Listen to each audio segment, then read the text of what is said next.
Have you ever heard of a child born with an earring? Quite a peculiar question, isn't it? But it's the exact one we find ourselves asking when delving into the unique birth of Sundaramurthy Nayanar. His tale begins in the vibrant land of India, in a time steeped in mysticism and divine happenings. Sundaramurthy made his entrance into the world, not as a typical infant, but a baby adorned with an earring. Yes, you heard that right, an earring. Now, you might wonder what's so special about an earring. Well, in the context of Hindu Saivism, it was a profound indication of his divine connection. This was not just any child, he was marked for a life intertwined with the divine, a life destined to be extraordinary. This birthmark, this earring, was a sign that he was not an ordinary man, but a divine soul sent from the heavens. And so, this was the beginning of an extraordinary life, filled with divine intervention and miracles. How far would you go for love and devotion? This question is one that Sundaramurthy Nayanar, one of the 63 Nayanars of Hindu Saivism, lived his life answering. Born into a world steeped in faith and tradition, Sundaramurthy Nayanar's early life was one marked by deep devotion to Lord Shiva. Even as a child, his relationship with the divine was not one of fear or obligation, but of love and reverence. His heart, filled with an overwhelming sense of devotion, found expression in songs and hymns that sang of Shiva's magnificence and grace. As he journeyed through life, this devotion became the compass that guided him. It led him to Sangili Nachia, a woman of equal devotion and spiritual depth. Their marriage was not just a union of two souls, but a merger of their mutual love for Lord Shiva. Together, they navigated the complexities of life, their bond strengthened by their shared faith. Life took a turn when Sundaramurthy Nayanar met Paravai Nachiyar. A woman of extraordinary beauty and devotion, she was a devotee of Lord Shiva. Just like Sundaramurthy, their meeting was not by chance but a divine intervention. Their union was a testament to their unwavering faith and a reflection of their shared devotion. Throughout his life, Sundaramurthy Nayanar experienced numerous miraculous events that transcended the confines of the ordinary, that defied the laws of nature. These were not mere coincidences, but divine interventions, instances where the divine itself stepped in to guide him, to protect him, to steer him on his path from surviving a deadly snakebite to receiving the divine grace of Lord Shiva himself. Sundaramurthy Nayanar's life was a testament to the power of devotion. His life was an illustration of the profound truth that when devotion is deep and unwavering, the divine itself takes notice. The power of his devotion was such that the divine itself intervened in his life time and again. His journey from an ordinary devotee to becoming one of the revered 63 Nayanars is a tale of love, faith, and an unwavering devotion that transcends the boundaries of the human and the divine. Imagine a bond so strong that it can bring back the dead. In the vibrant tapestry of Sundaramurthy Nayanar's life, one thread shines brighter than the rest, his divine connection with Lord Shiva. This relationship was not born of ritualistic practices or ceremonial offerings. No, it was a bond forged in the crucible of unwavering faith and absolute devotion. There's a tale that beautifully illustrates the depth of this connection. Once, Sundaramurthy was in the city of Tiruvallur, where he encountered a grieving mother. Her young son had just passed away and she was lost in a sea of despair.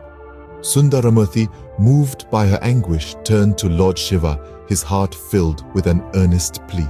He sang a heartfelt hymn, a prayer steeped in yearning and love. His words were not just an appeal, but a testament to his faith in the divine power of Lord Shiva. And then something miraculous happened. The boy, who was lifeless a moment ago, stirred back to life. The room, previously filled with sorrow, was now brimming with joy and gratitude. This event was more than just a miracle. It was a validation of Sundaramurthy's unwavering devotion.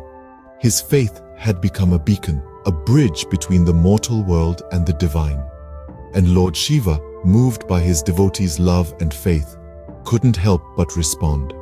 Sundaramurthy Nayanar's divine connection wasn't limited to this single act. His life was a symphony of such miracles, each note a testament to his unflinching faith. His devotion was so profound that it could move mountains, bring rain to parched lands, and yes, even bring back the dead.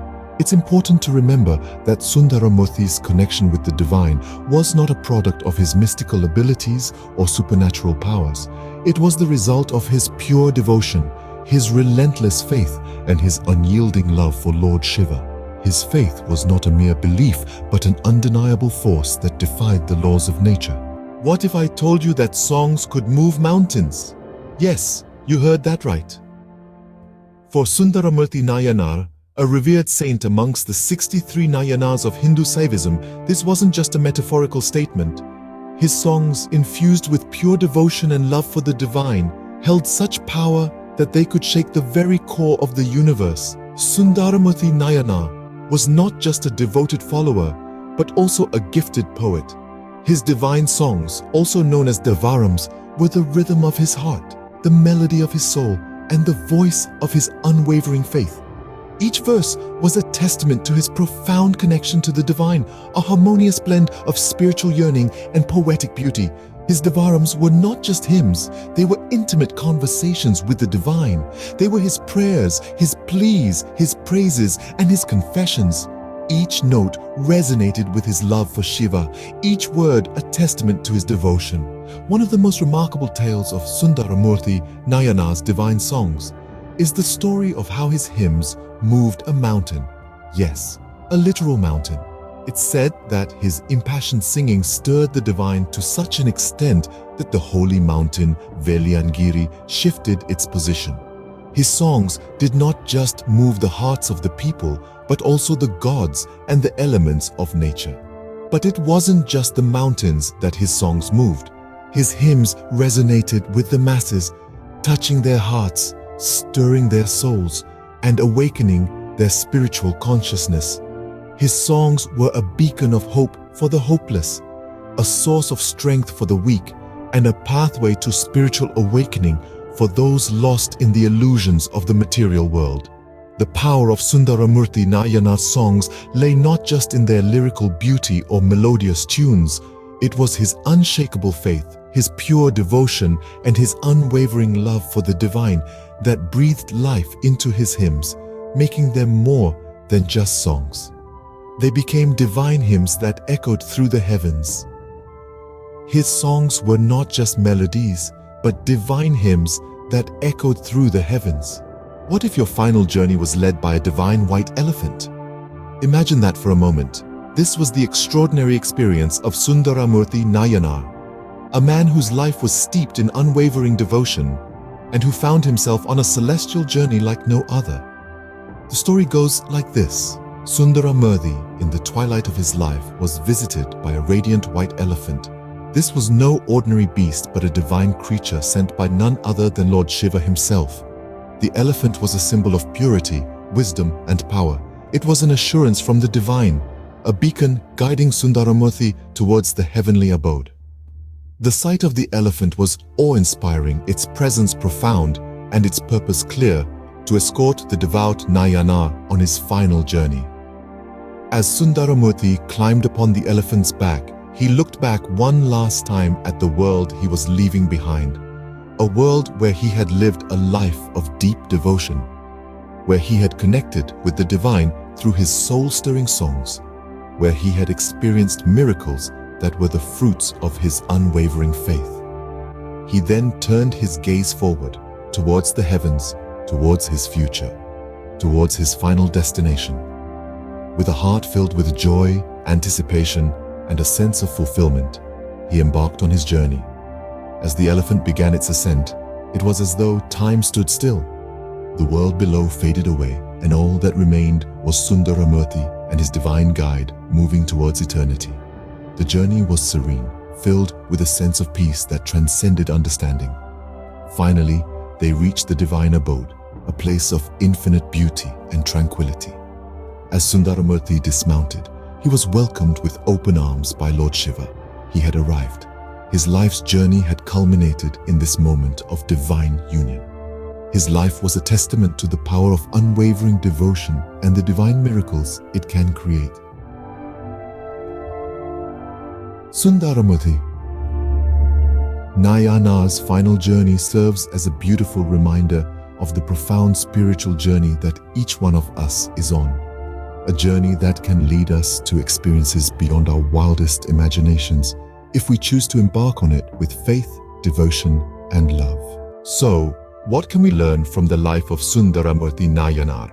Well, his life story carries a profound moral, one that transcends cultures and generations. It's about the power of devotion, of unwavering faith, and of deep love. Sundaramurthy Nayanar's life is a testament to the strength of these virtues. His devotion to Lord Shiva was so profound that it led to divine intervention, transforming his life in unimaginable ways. His legacy, his teachings, his songs, they continue to inspire millions around the world, even many centuries after his time. His life serves as a beacon of hope and inspiration, a reminder that faith is not just about belief, but about a deep personal connection with the divine. His life encourages us to hold on to our faith, to nurture it, to let it guide us through life's challenges. In the story of Sundaramurthy Nayanar, we find a powerful reminder that faith can move mountains and devotion can lead to divine intervention. So, hold on to your faith and let it guide you through life's challenges, because miracles do happen when you believe.